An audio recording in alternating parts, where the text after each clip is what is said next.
Uptown Swing, Peter and Naomi, level 3 jamming.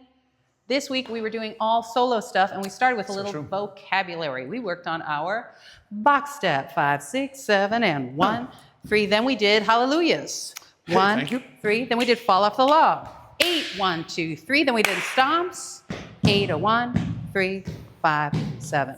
So we had 2 that started on 1, 2 that started on 8, and then we were really listening to the phrases of music and trying to find a felt sense of it. We don't have to like count here, but we do have to have a sense of some things are on 8, some things are on 1. Yeah, and you guys are all rock step on the right beat. So you could start on 8 if you need to. You can hear it, you could do that. And everyone heard those phrases coming around too. Yeah. Then we used our powers to do.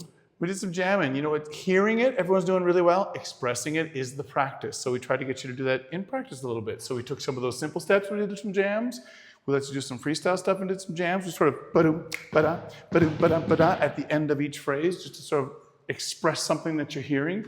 And then we remembered to make it sort of fun. And it was better when we had the booty contagion. It went ooh. That was it. Turn it off. That was it.